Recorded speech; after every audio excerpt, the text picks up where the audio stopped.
Let's take a closer look now at the ambitious tax overhaul plan unveiled by congressional Republicans today and hear from both sides of the aisle. We start with Representative Kevin Brady of Texas, who chairs the Tax Writing Ways and Means Committee and is the lead author of the bill. We spoke a short time ago and I asked if Americans will in fact keep more of what they earn under the Republicans' proposal. Yeah, I'm convinced, one, people are going to see much lower taxes and keep more of their paychecks. But secondly, we're not stopping there. You know, we want higher paychecks. We get this economy going. It's been stagnant for a decade. For most families are living on less than they've had before. And so that's what this tax reform is all about. And Judy, too, I never forget to remind people, we're proposing a code so fair and simple, 9 out of 10 Americans will be able to file using a simple postcard style system. Boy, that benefits in time and the hassle and the headaches for every family. Well, I ask you that because you're also, of course, capping the mortgage deduction, doing away with the student loan deduction, and also state and local taxes deduction. So isn't that going to hurt some people? You know, I don't believe it will, and here's why. We keep the mortgage interest deductions, charitable deductions in property tax. We enlarge the child tax credit for families, make sure twice as many Americans will be able to use it. Then we lower the rates, we protect more of the first dollars. So when you add all of that up, you see that Americans get to keep more of what they earn, including in high tax states. And so, look, I think this is the tax reform Americans have been just starved for 31 years. Now we get a chance as a country to weigh this and take action. What do you say to those critics, Chairman Brady, who say the bigger tax cuts, though, are going to go to wealthier Americans by doing away with the estate tax, by doing away with the alternative minimum tax? Well, so as you know, the top rate remains at 39.6% as it is today. The AMT is really a double tax that can cost taxpayers sort of in that $200,000 to $300,000 level, almost $7,500 a year. And so when you remove the AMT, repeal it, and by the way, the death tax really hits family-owned farms and businesses hard. That's who really has the damage from it. So look, there is tax relief at every level here because we want the growth. We want you, again, to have control of your paycheck. That's all. The other argument we're hearing, Chairman Brady, is that the business tax cuts really do add up to be the biggest part of this, between the corporate rate cut from 35 to 20%, and then, in addition, the so-called S-corps, the pass-through businesses, they are going to get a significant tax cut. So business is really the big beneficiary? Well, I don't agree. I think it is middle-class families, and here's why.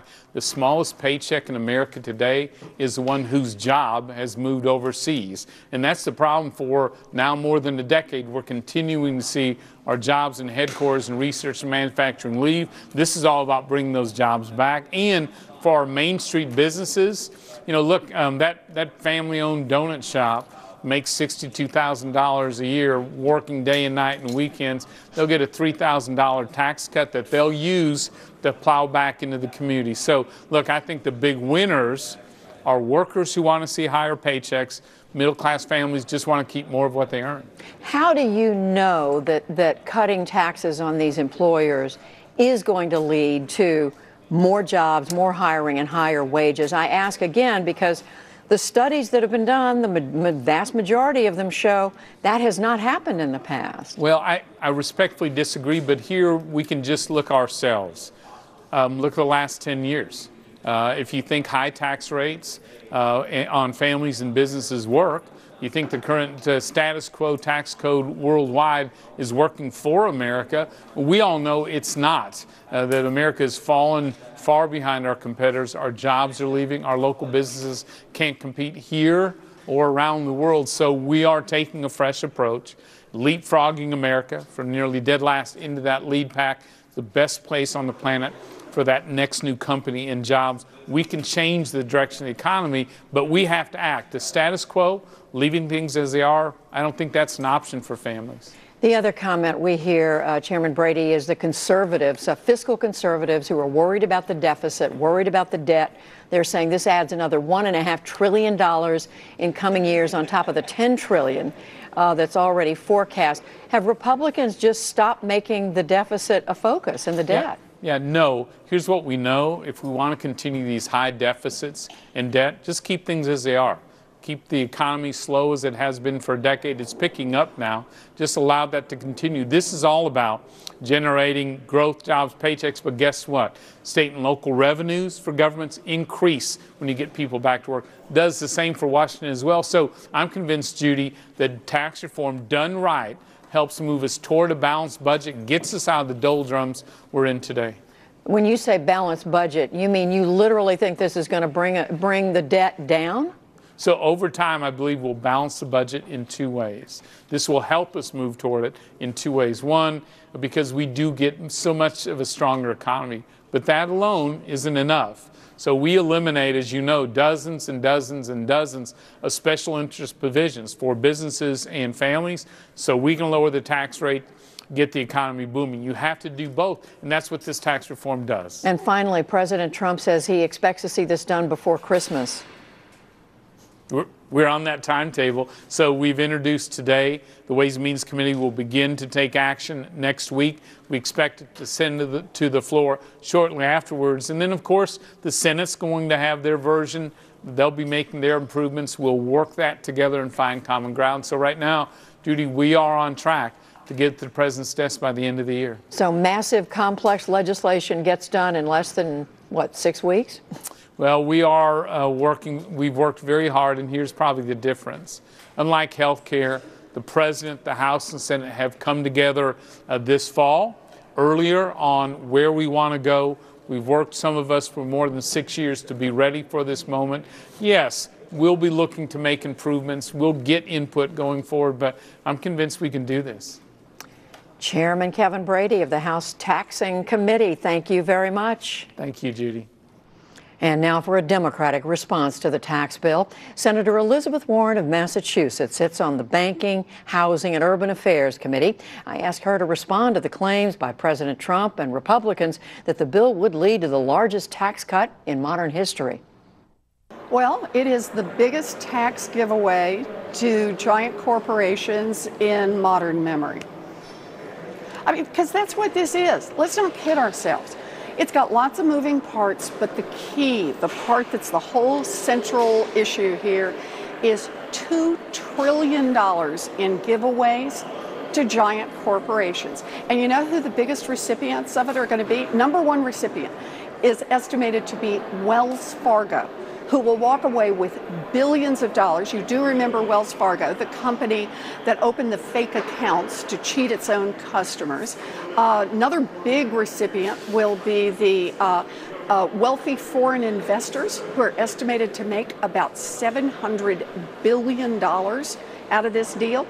And the third big group is going to be the multinational companies, who are going to get an even better break for investing in jobs overseas instead of investing in jobs here at home.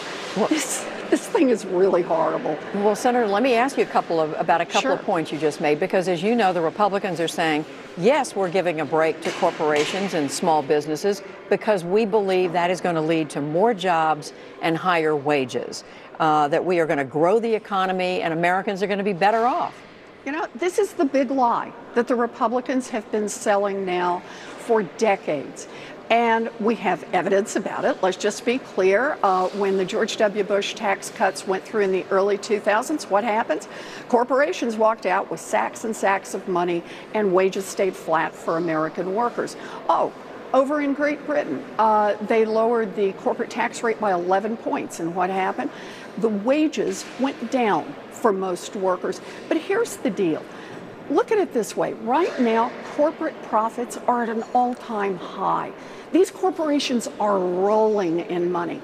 If they wanted money to be able to invest in the American economy, they got it. The idea that somehow if we give them a couple of $1 trillion, that they're going to come invest in America, particularly when we give it to them in a form so that they get more incentives for investing outside America. I'm telling you today, given the evidence, given what this tax bill looks like, that is an insult to working families across America. Well, Senator, what they are saying, and we just talked to Chairman Kevin Brady, of course, the House Taxing Committee, the Ways and Means Committee, saying that by putting a minimum tax on profits that corporations earn overseas, that it means that money is going to come back to the United States and they're going to be able to invest it here. Isn't that, my question to you is that not an approach that makes sense? Can I just slightly rephrase what he's saying that's a little more factual? By taxing corporations less on what they earn from their investments overseas, then we tax them on what they earn from their investments here in the United States. We're going to grow the American economy. No, that's not going to happen. It makes no sense. And of course, they've got no evidence to back it up because it just doesn't work that way. Well, let me ask you about the other part of this tax proposal, and that is what they say is a significant tax cut for middle income Americans. And they talk about the average family is going to bring home at least around $1,200 a year more than they have today. They talk about other breaks. They're doing away with the alternative minimum tax, and they list other breaks that would exist for many, many American families. So look, I have been working, as you know, for decades now on trying to get some economic fairness and economic relief for working families, for paycheck to paycheck families, for middle class families. And if what the Republicans really wanted to do was sit down and say, let's do a tax plan that's really going to help middle class families, man, I would be all in. But that's not what they're talking about here. In fact, they're going to raise taxes on a whole lot of people. But the key starts with that $2 trillion giveaway. As soon as they give away $2 trillion, I just want you to think for a minute about what they might have done with that money.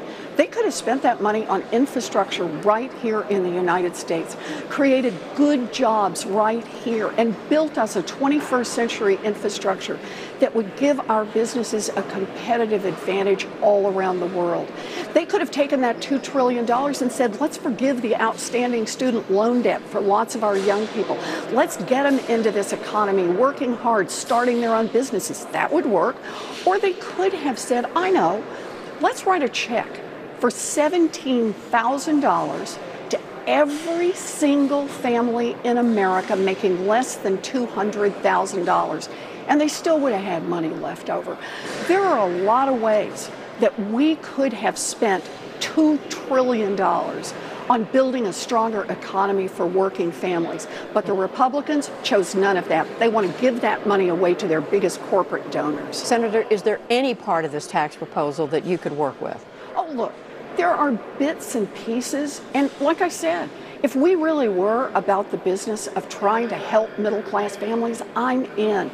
But if they're going to start with a $2 trillion giveaway to their biggest corporate donors, a $2 trillion giveaway to Wells Fargo, a $2 trillion giveaway to giant corporations that are helping fund campaigns for these Republicans, then my answer is no. You can't start there and build something good for working families. Senator, finally, a question on a different subject. We're learning today that a new book that is coming out by Donna Brazile, the former acting chair of the Democratic National Committee, that the campaign of Secretary Hillary Clinton was far more influential at the Democratic Party, the Democratic National Committee, than we previously knew. Do you think that what we're learning from Donna Brazile's book suggests that the campaign, that what the Democratic National Committee did, meant this election was rigged?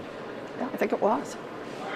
It's a pretty powerful charge. Well, what we have to focus on now as Democrats is we recognize the process was rigged, and now it is up to Democrats to build a new process, a process that really works and works for everyone. And as we go forward, we have confidence in the integrity of the system, that Democrats, as they run a primary, are going to let the people speak, and that we're going to have a candidate who's the candidate chosen by the people. That's our job. Senator Elizabeth Warren, thank you very much. Thank you.